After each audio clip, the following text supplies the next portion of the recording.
자를 따로 데리시고 길에서 이르시되 보라 우리가 예루살렘으로 올라가노니 인자가 대제사장들과 서기관들에게 넘겨주매 그들이 죽이기로 결의하고 이방인들에게 넘겨주어 그를 조롱하며 채찍질하며 십자가에 못 박게 할 것이나 제3일에 살아나리라.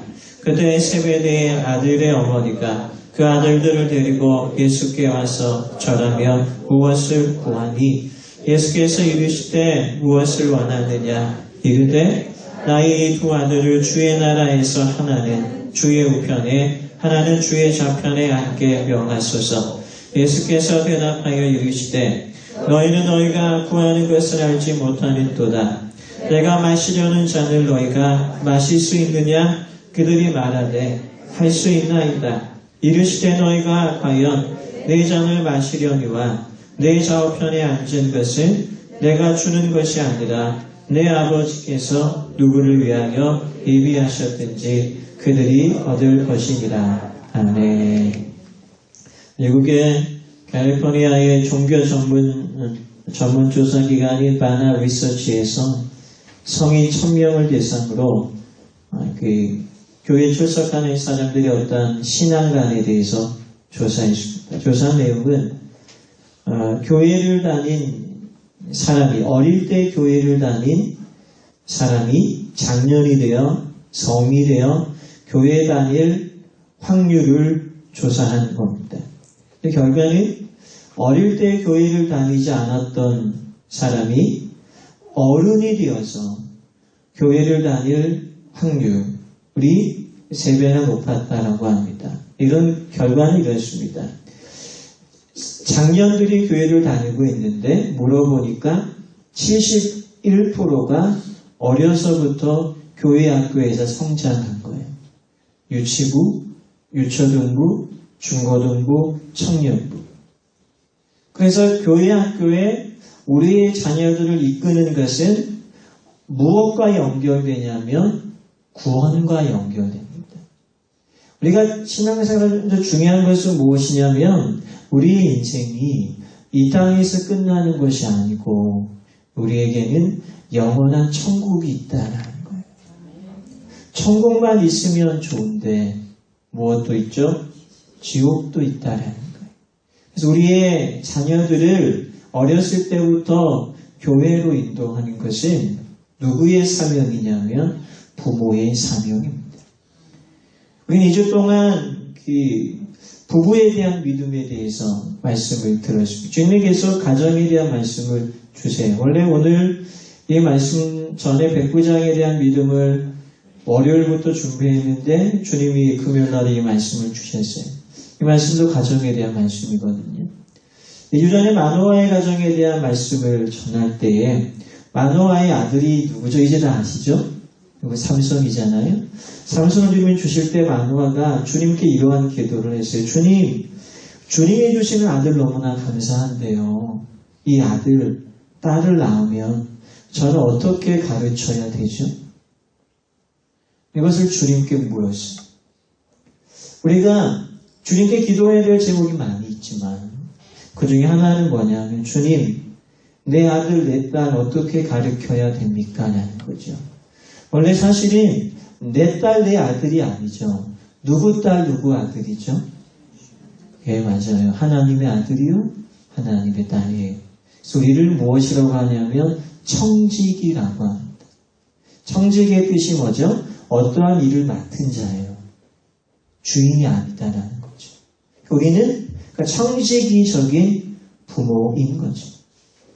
그래서 오늘 우리가 주님께 기도해야 될 것은 무엇이냐면 우리의 가정, 우리의 자녀들이 어렸을 때부터 교회 학교에서 성장하는 것 매우 중요합니다. 여러분 복은요 하나님이 주세요. 다윗을 보세요. 목동이었잖아요. 다니엘을 보세요. 노예로 팔려간 바벨론의 노예였잖아요. 근데 그들이 기도하고 주님을 찬양하자 그들은 어떻게 하셨습니까? 위대하게 쓰셨습니다. 예일대에서 조나단 에드워즈의 목사님의 가문을 연구했어요. 미국 교과서에 조나단 에드워즈 목사님이 나와요. 이분이 누구냐면 18세기 미국의 대각성 운동을 주도했던 목사님인데 브레스턴 대학의 총장인데 원래 18세기 미국은 가난한 나라였어요. 여러분 미국이요. 처음부터 세계를 지배한 나라가 아니에요. 미국은 가난한 나라였어요. 근데 언제 미국이 이 세계에 탑이 되냐면요. 미국의 부흥이 임하고 대각성 운동이 임하면서요. 하늘의 부가 미국에 임했어요. 근데 이것을 일으켰던 대표적인 분이 조나단 에드워즈 목사님인데 예일대에서 조나단 에드워즈 목사님의 가문과 18세기 인물인데 그 동네에 같이 성장했던 맥스 주크 가문을 조사했어요. 조나단 에드워즈는 아주 경건한 믿음의 여인 사라와 만나 가정을 이루었는데 스라에 11명의 자녀를 두었어요. 자녀를 많이 낳으시기를. 네, 조사해 보니까 8대까지 내려간다라는 거예요. 에드워즈 목사님을 조사해 보니까 놀라운 사실이 밝혀졌는데 그 후손 중에 부통령이 1명, 주지사가 3명, 대학 총장이 13명, 시장이 3명, 차관이 82명, 변호사가 149명, 좀 표정이 좀 놀래야 되는데 아주 믿음이 좋으셔. 판검사가 45명, 목사가 116명, 의사가 68명, 대학 교수가 65명, 세계적으로 성공한 사업가가 75명, 발명가가 25명. 그 세계 곳곳에 에드워즈 목사님의 자손들이 미국의 곳곳에 있습니다. 근데 그 동네에 같이 사람 맥스 주크의 가문을 보니까 5대에 걸친 후손인데 한 2240명이에요. 보니까 2240명 중에 20명만 정상적인 인생을 살립니다. 2200명 이상이 유아사망자, 거린, 도둑, 살인자, 알코올 중독, 매춘부. 창세기 28장에 말해보면 하나님께서 여호와께서 이런 말씀이에요. 여호와께서 아브라함에게 복을 주시되 너와 너의 후손에게 이 땅을 유업으로 주리라. 반드시 하나님의 축복은요. 너에게만 주겠다. 우리에게만 주겠다라고 말씀하고 있지 않고요. 우리와 우리 자손에게까지 꼭 말씀하세요. 왜 자손에게까지 말씀하냐면 자손의 복이 임하기 위해서는 누가 그 사명을 감당해야 돼요? 부모가 그 사명을 감당해야 돼요. 기도로 감당. 가정이 잘 돌아가야 돼요. 여러분들 혹시 순두부 드셔보셨죠? 요즘에 순두부는 다 기계로 가는데 순두부가 맛을 내려면 맷돌로 갈아야 된대요. 맷돌 아시죠? 맷돌은 돌이 두 개잖아요. 아랫돌이 있고 윗돌이 있고 그리고 이 두 돌을 연결시켜주는 축이 있고 그리고 이 축을 신봉이라고 하는데 돌리는 손잡이가 있잖아요. 혹시 손잡이의 명칭을 아세요? 네, 맞아요. 어이가 아니라 어처구니. 그래서 일이 돌아가지 않으면 어떻게 이야기해요? 어처구니 없다 그러죠. 우리의 가정에 어처구니가 있으시기를 어처구니가 있어야지 돌아가요. 믿음이 있어야지 돌아가요. 기도가 있어야지 돌아가요. 말씀이 있어야지 돌아가는 거예요. 그러니까 이 세상적으로 대단한 집안이라고 해도 예수님 안 믿으면 어디 가요? 지옥 가요. 세상에서 특별하게 주목받지 않아도 그 부모가 예수를 믿고 그 자손이 예수를 믿고 그 손자가 예수를 믿고 죄의 사명을 감당하면 그 가정은 믿음의 명문 가정으로 주님께서 쓰실 줄 믿습니다. 그러니까 오늘 본문에 말해보면 예수님이 이 땅에 어떤 모습으로 오셨냐면 28절에 보세요. 어떤 모습으로 오셨어요? 인자가 온 것은 섬김을 받으려 함이 아니라 도리어 섬기려 하고 자기 목숨을 많은 사람의 대속물로 주려 함입니다. 반드시 예수님은요. 오늘 본문에서 십자가의 죽으심을 3번째 예언하는데요. 주님의 예언에는요, 십자가의 예언과 함께 무엇이 있는지 아세요? 부활의 예언이 있어요. 우리에게 부활의 축복이 있으시기를 축원합니다. 근데 부활의 축복이 있기 위해서는 무엇이 있어야 돼요? 십자가의 경험이 있어요. 십자가의 은혜가 있어야 돼요. 가정에서 우리가 가정생활 10년, 20년, 30년, 40년 하다 보면 고비가 있는데 이 고비에 깨닫는 것이 무엇이냐면 내 생각을 굽혀야 하는구나. 그래요, 안 그래요? 아멘이죠. 예. 내 생각을 30년, 40년 가정의 생활하는데 굽히지 않는다 그러면 그거는 대단한 거예요. 섬김은 뭐냐면요, 나의 중심에서 다른 사람의 중심으로 옮겨지는 거예요. 섬기는 사람은 반드시 그 중심에 이동이 있어요. 그러니까 섬기지 못한다라는 것은 무엇을 이야기해요? 중심의 이동이 없다라는 거예요. 믿음이 있다라는 것은 무엇을 이야기해요? 나의 중심에서 하나님의 중심으로 옮겨지는 거예요. 내가 하나님을 믿는다라는 것은 무엇을 이야기하냐면 내 중심의 인격에서 하나님 중심의 믿음으로 바뀌어지는 거예요. 믿으시면 아멘 하시기 바랍니다. 이 변화가 있으시기를 축원합니다. 이마누엘 칸트 철학자가 쓴 논문 중에 이기주의라는 것이 있어요.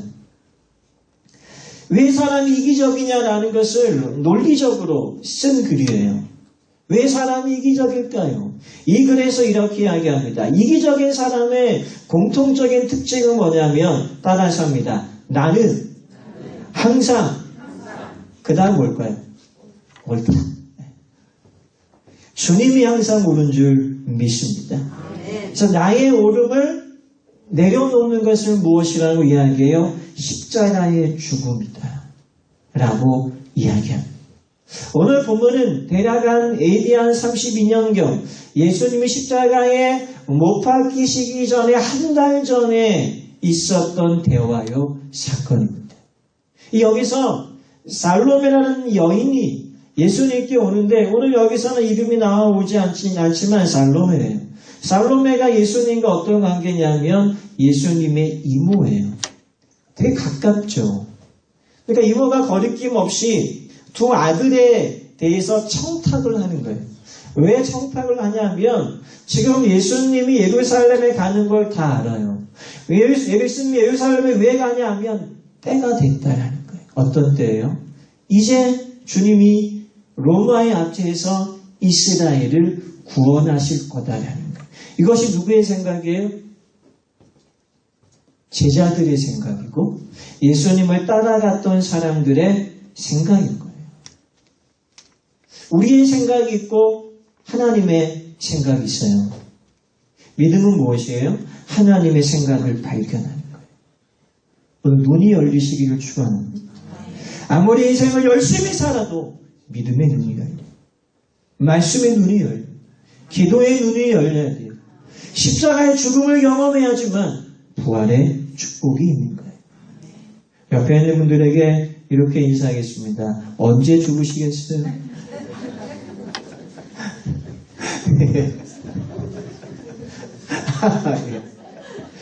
그리스 정교회에서 우리는 세계식이 있는데 그리스 정교회에서는 새 안식이 있대요. 눈을 씻는 성례라고 합니다. 사울이 아나니아를 통해 눈이 떠졌듯이 눈을 뜨는 의식이다라는 거예요. 믿음의 눈이 열려지는 의식이에요. 사람에게는 세 가지의 눈이 있다라고 제가 엘리사에 대한 이야기라고 말씀드렸죠. 처음에 시력, 그리고 영안, 그리고 또 뭐였죠? 지안이라고 했죠. 이성의 눈, 생각의 눈이라고 했죠. 근데 우리는 말씀의 눈이 열려야 되는 거예요. 요한일서 5장에 바라보면 그를 향하여 우리의 가진 바 담대한 것이 이것이니 그의 뜻대로 무엇을 구하면 들으십니다. 오늘 이 살로메 여인이 야고보와 요한을 청탁하는데 청탁하는 21절의 내용을 듣고 예수님이 22절에서 어떻게 말씀하세요? 22절에 보시면 예수께서 대답하여 이르시되 함께 읽겠습니다. 너희가 구하는 것을 알지 못하는도다. 우리는 오늘 이 신년을 위해서, 새해를 위해서 기도할 때 하나님께 구하는 것은 무엇인지 알아야 돼요. 그리고 그 다음 22절 문장 보세요. 다음에 내가 마시려는 잔을 너희가 마실 수 있느냐? 그들이 말하되 뭐라고 이야기해요? 할 수 있다라고 하잖아요. 그런데 주님은요, 모른다라는 거예요. 다시 이야기하면 제자들의 답변은 뭐예요? 어처구니가 없는 거예요. 이 잔은 뭐예요? 축배의 잔이고 예수님의 잔은 십자가의 잔입니다. 오늘 우리는 주님의 뜻이 무엇인지를 구하면 분명 주님이 어떻게 하신다고 해서요? 들으신다는 것이죠. 우리가 누구에게 무엇을 부탁하거나 어떤 사업적인 것, 어떤 이웃에게 무엇인가를 부탁할 때 부탁하는 사람은요, 불안이 있어요. 내 말을 들어줄까에 대한 불안이 있는 거예요. 그런데 요한일서 5장에서 그를 향하여 우리의 가진 바 담대한 것은 이것이니 기도하는데 담대함이 생기는 거예요. 기도하는데 확신이 생기는 거예요. 기도하는 사람은요, 불안이 없어요. 처음에 기도할 때는 불안과 염려가 있지만 깊은 기도의 세계로 들어가게 되면 불안이 사라지고 염려가 사라지고 근심이 사라지게 돼요. 그 일은 왜 그렇습니까? 기도 속에 하나님의 뜻을 알고 하나님께서 들으신다는 것을 알기 때문에. 그래서 신앙은 이론이 아닌 거예요. 신앙은 진정 우리가 하나님을 만나고 하나님을 바라보고 하나님을 의지하며 살아가게 될 때에 주의 축복이 우리 가운데 임하게 될 줄 믿습니다. 그러니까 12제자는 끊임없이 지금 무엇인가 예루살렘에 가서 나는 어떤 자리를 차지할까에 대해서 고민하고 다투고 있는 이때에 주님께서는 어떻게 말씀하냐면 하나님의 나라의 으뜸이 되는 사람은 어떤 사람이에요? 섬기는 사람이다. 세상의 나라에서의 으뜸은 뭐냐면 권력을 가진 사람, 부자, 사회적인 지위를 갖고 있는 사람이지만 하나님의 나라에서의 으뜸은 누구냐 하면 섬기는 사람이다 라는 것이죠. 어느 며느리와 시어머니가 있었는데요. 며느리는 예수님을 믿고 시어머니는 며느리를 핍박하는 거예요. 그래서 눈물로 늘 이 시어머니를 위해서 기도하면서 이번에 자주 불렀던, 이 며느리가 자주 불렀던 찬송이 뭐냐면 너 시험을 당해 범죄치 말고 너 용기를 다해 곧 물리쳐라. 너 시험을 이겨 새 힘을 얻고 주 예수를 믿어 늘 승리하라를 불렀어요. 어느 날 목사님이 이 시어머니를 만난 전도에 할머니 이제 교회 다니세요. 며느리가 할머니를 위해서 얼마나 눈물로 기도하는지 아세요라고 이렇게 권면하니까 이 시어머니가 화를 내면서 뭐라고요? 며느리가 저를 위해서 기도한다고요? 제가 숨어서 며느리가 노래하는 것을 봤는데 너무나 기가 막혀서 가사를 제가 적어 두었어요. 이런 겁니다. 자, 보세요. 너 시험을 당해 범죄치 말고 너 용기를 다해 늘 물리쳐라. 너 시험을 이겨 새 힘을 얻고 주 예수를 믿어 늘 승리하라. 그러니까 서로가 서로에게 오해인 거죠. 또 오늘 우리 안에 참된 섬김은 나를 내려놓는 데에 있다라는 거죠. 그러니까 세상에 많은 종류의 리더십이 있어요. 근데 예수님의 리더십은 어떠한 리더십이에요? 서번트의 리더십인 거예요. 섬김의 리더십인 거예요. 종의 리더십인 거예요. 오늘 우리가 마음속에 품어야 될 것은 무엇이냐면 이 종의 리더십을 품고 믿음의 삶을 살아가시기를 주님의 이름으로 축원합니다. 오늘 대략 배경이 AD 32년경이었지만 이제 야고보와 요한이 두 아들이었는데 이들이 예수님의 십자가의 죽으심과 부활을 목격하고 이들이 성령을 받은 다음에 이들이 10년이 지난, 12년이 지난 AD 44년경에 스페인의 복음을 전하러 갔다가 야고보와 요한이 거기서 순교로 죽음을 맞춥니다. 12제자 가운데 최초의 순교자가 야고보였습니다. 오늘 본문 21절에 바라보면 주의 우편에 앉으려고 했던 사람이 야고보였습니다. 근데 그가 예수를 만나고 주의 성령을 체험하고 나서 그의 마음속에 무엇이 임하냐면 인생은 복음을 위하여 주를 위하여 살아가는 것이구나. 원래 이 야고보와 요한의 별명이 있었어요. 본문에 바라보면 이들의 별명이 뭔지 아세요? 번개의 아들이라는 뜻이. 너무나 승질이 다급해서. 근데 이들이 예수님 믿고 변화되었습니다. 여러분, 변화가 있고 변질이 있습니다. 변화는 뭐죠? 건강하고 아름답게 그 사람이 성장하는 거예요. 변질은 뭐죠? 그 사람이 기도했는데 연말이 되니까 기도의 자리에 없어요. 그 사람이 사명의 자리에 있었는데 연말이 되니까 사명의 자리에 없는 거예요.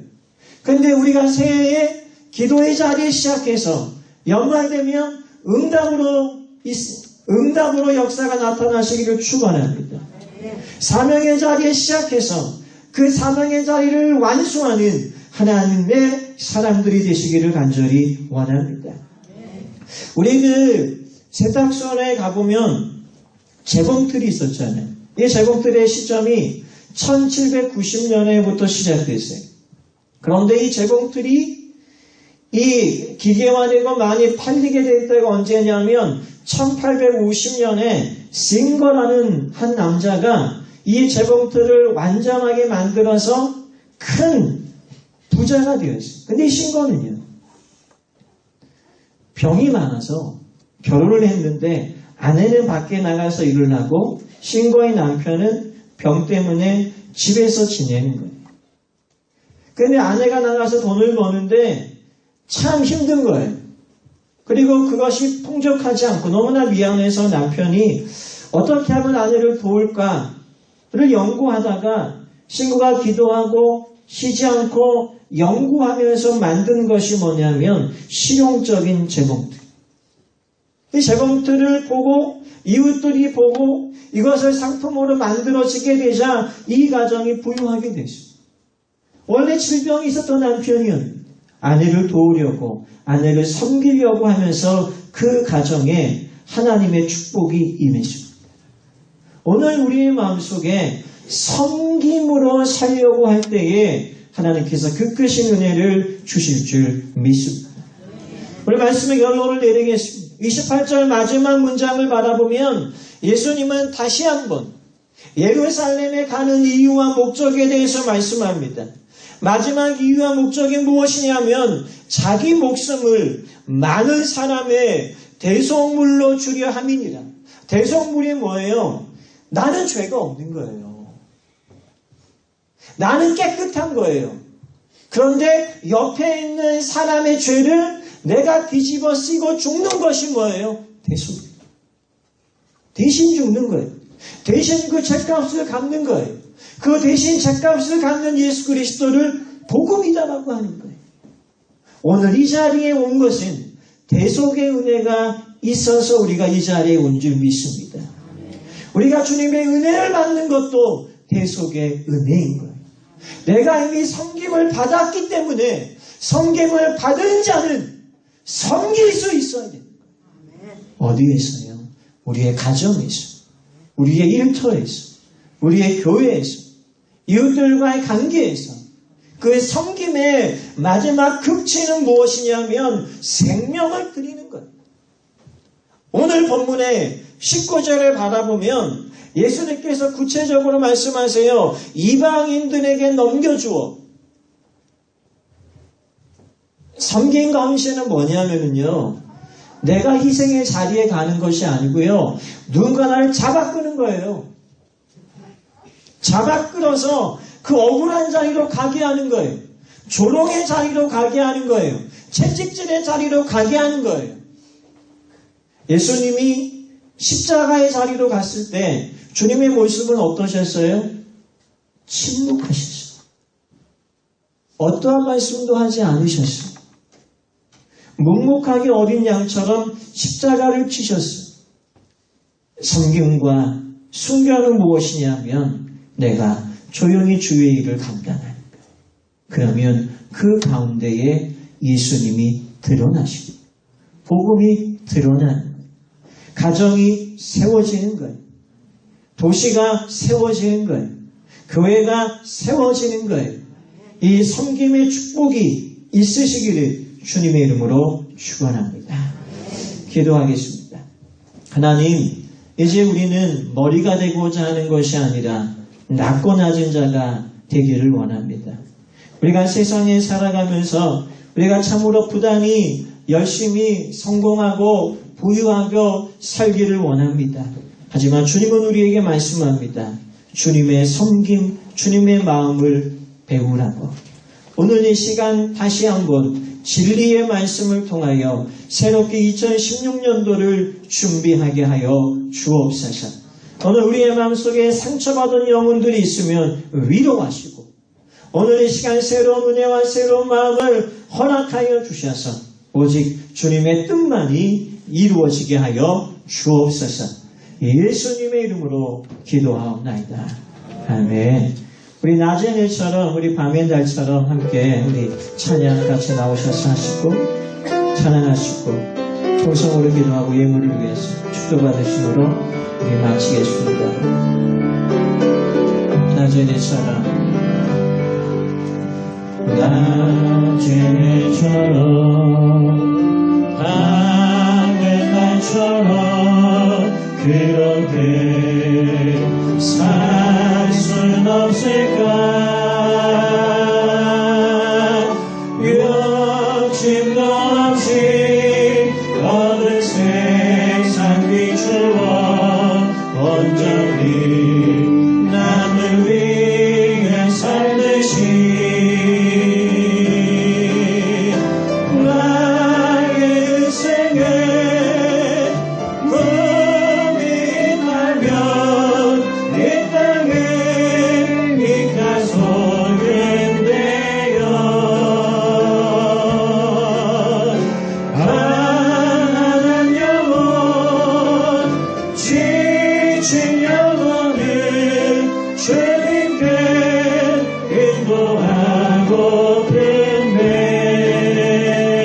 인도하고픈네. 나의 욕심이 나의 못난 자가 언제나 더 나아진대요. 나를 짓눌러 나를 본국해 하니 주님여 나를 도와주소서.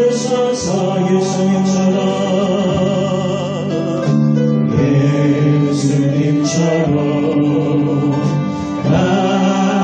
바울처럼 그렇게 살 순 없을까?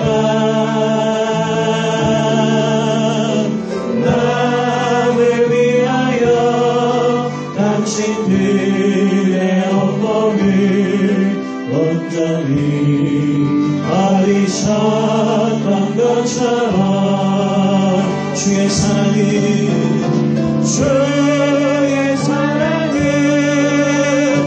베푸는 사랑 값없이 거저주는 사랑 그러나 나는 주는 것보다 받는 것 더욱 좋아하니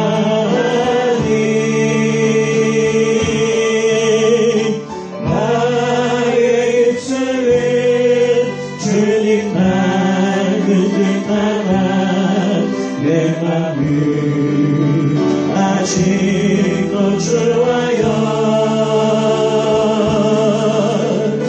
바른 사랑만 계속하고 있으니 그 나를 도와줄 주의 사랑을 베푸는 사랑 주의 사랑을 베푸는 사랑 값없이 그저 주는 사랑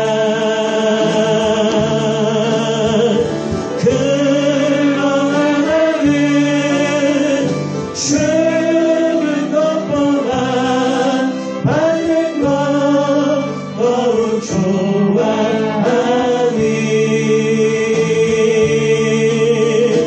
나의 입술은 주님 닮은 듯하나 내 맘은 아직도 주와요